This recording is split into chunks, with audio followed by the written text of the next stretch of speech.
diretamente da cidade maravilhosa Rio de Janeiro, a segunda edição do ENAS, o Encontro dos Advogados do Setor de Serviços. Nessa edição, muita novidade, novos debates, novos advogados participando. Confiram logo mais.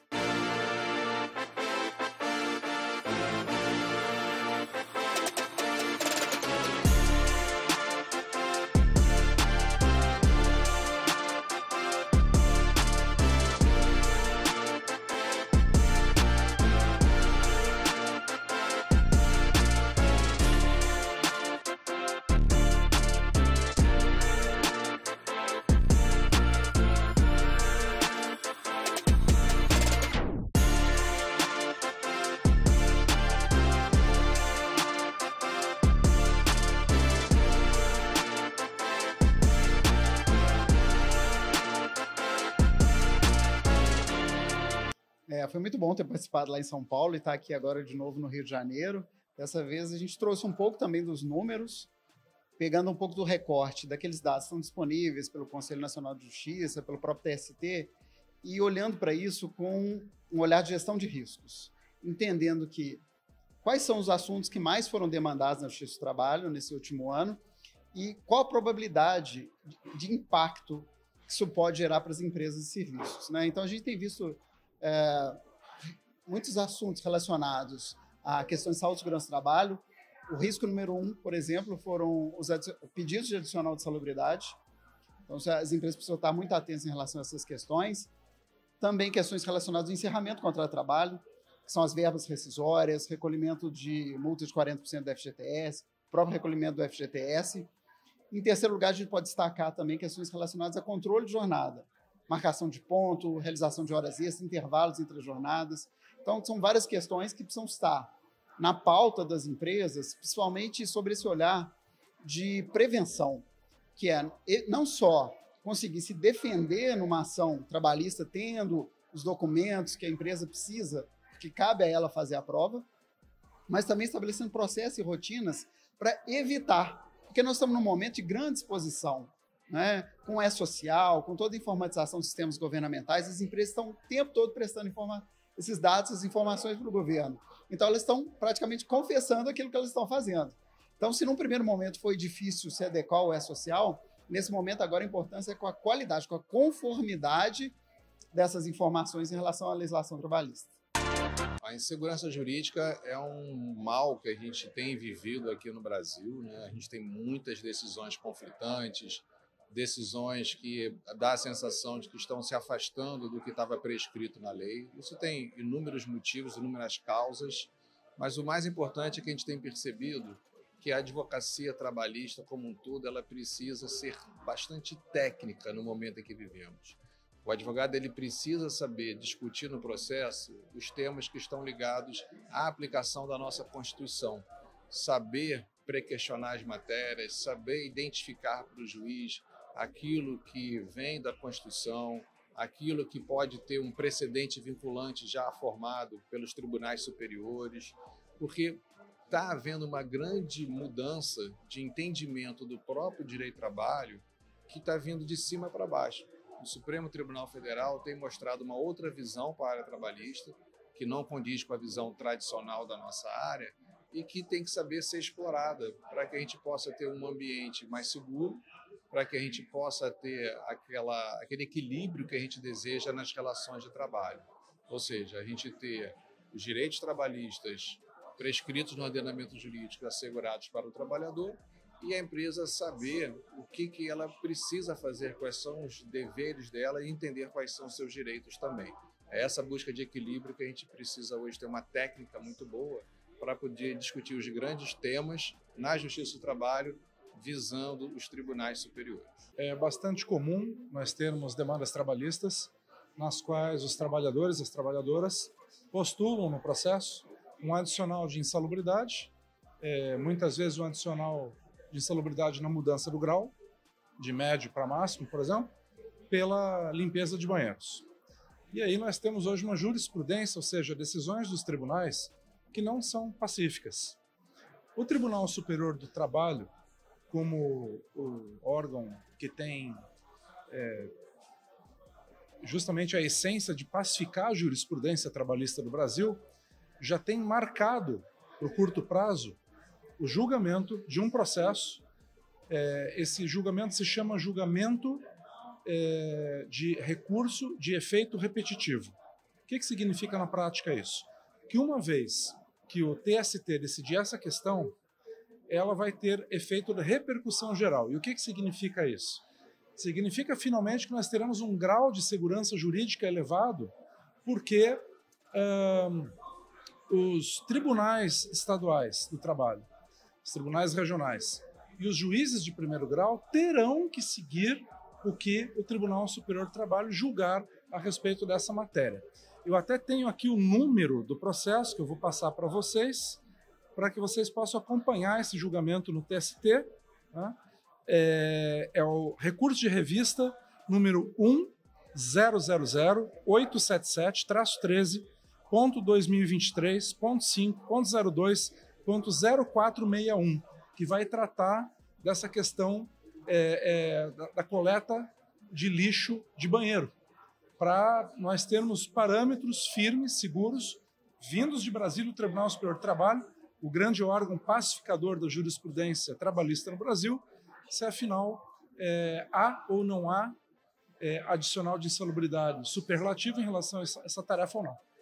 Vai ser um grande alento, porque alguma das dúvidas é com que frequência, ou seja, se for uma vez por dia, se são 4, se incide ou não incide, e qual o percentual que incide de insalubridade, que tem uma percentual variável também, né?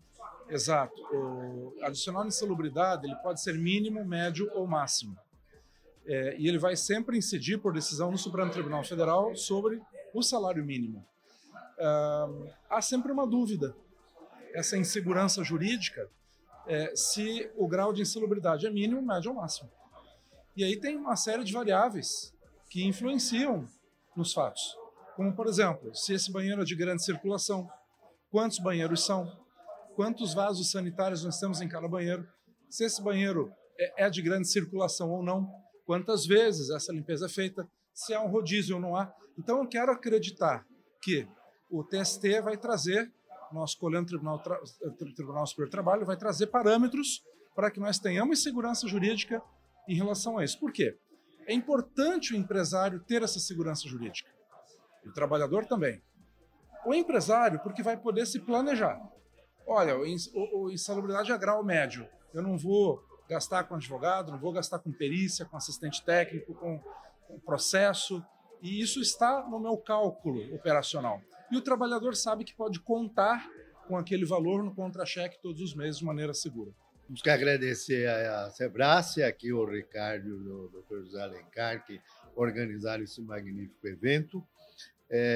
Estamos realizando aquilo que nós pretendíamos, né, que era um sonho, que é reunir advogados do setor de serviço com a finalidade de, pelo conjunto, eles nos ajudarem a participar ativamente da luta por melhorias do setor, melhorias do ambiente de trabalho, que são coisas que são necessárias, reformas administrativas, judicial, e, ao mesmo tempo, aprimorando os seus conhecimentos, né? Nós estamos trocando conhecimento, nivelando por cima o conhecimento dos advogados, a autoestima, de tal forma que a gente possa brigar melhor ainda pelo direito do setor, pelo direito de suas empresas.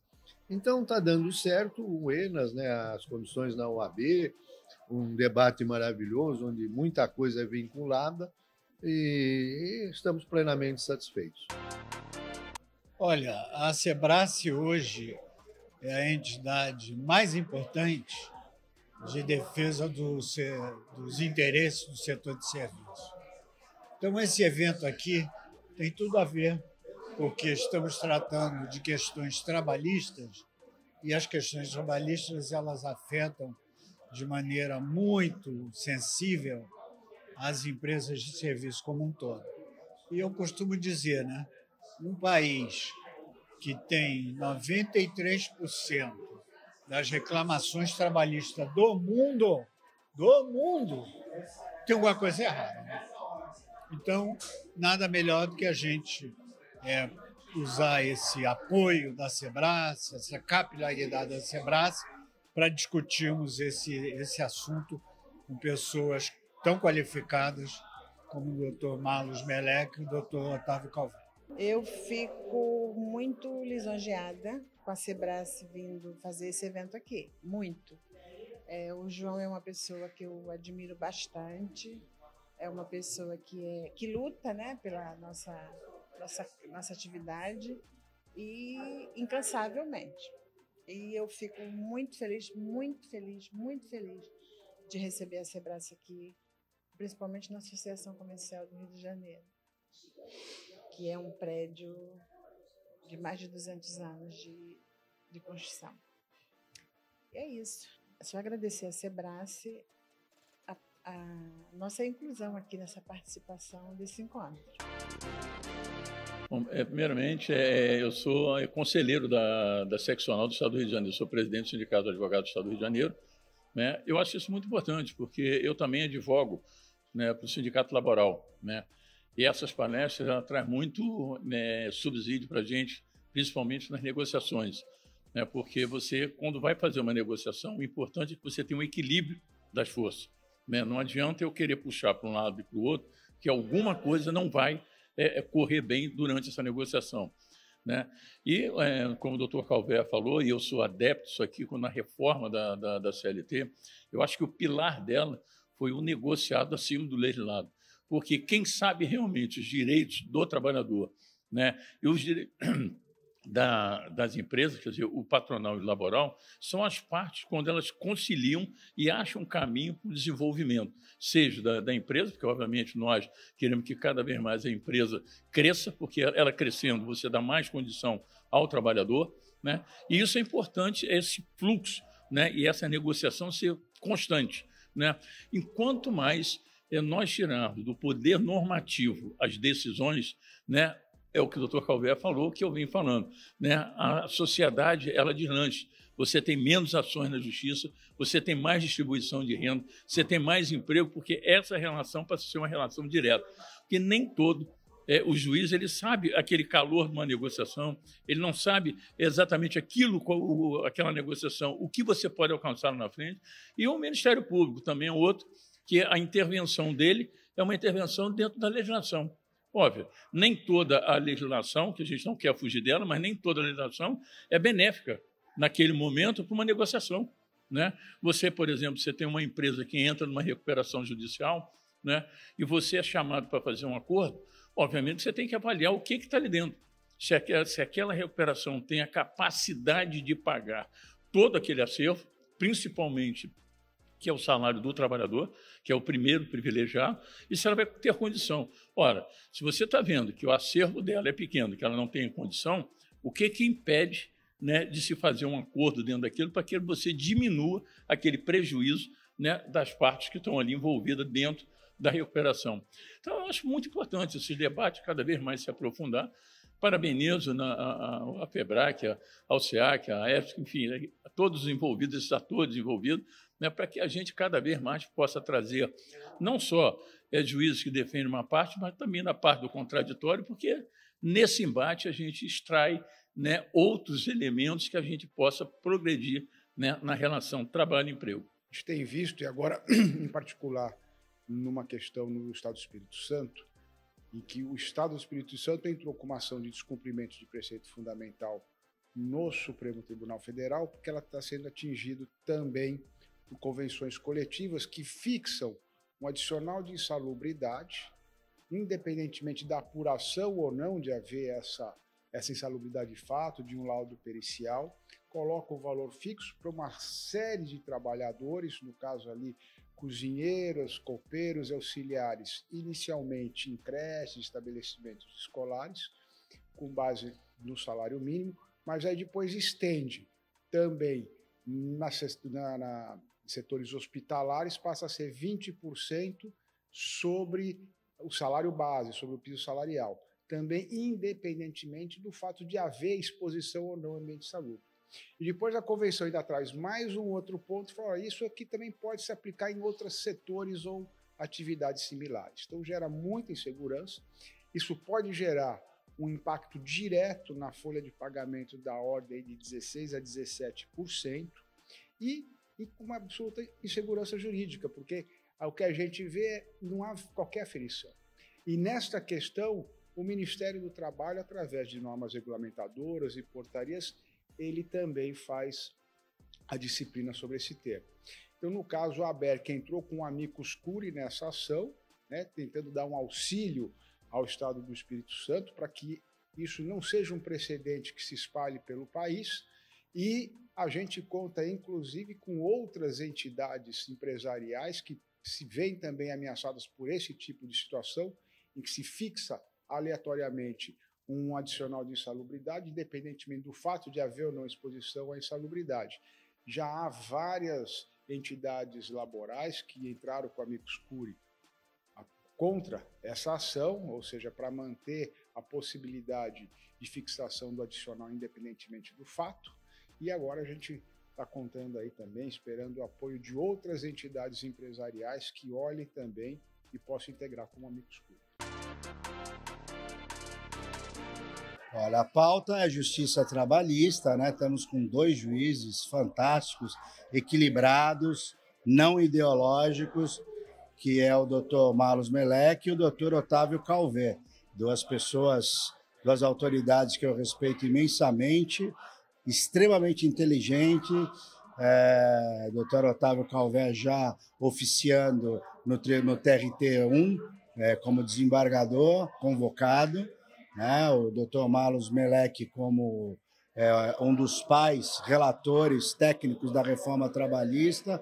Então, são 2 pessoas do mais alto escola. E casa cheia, né? Sucesso do ENAS, né? Patrocinado pela Sebrae, com apoio do SIAC Rio de Janeiro, né? Dando todo o apoio à associação comercial, dando todo o apoio para a gente, a EPSA também dando todo o apoio para a gente. Então, é um evento conjunto e sucesso absoluto. Sucesso, temas interessantes. O Dr. Giordano também fazendo palestras compilando toda a parte administrativa dos dados da Justiça do Trabalho, então extremamente proveitosa.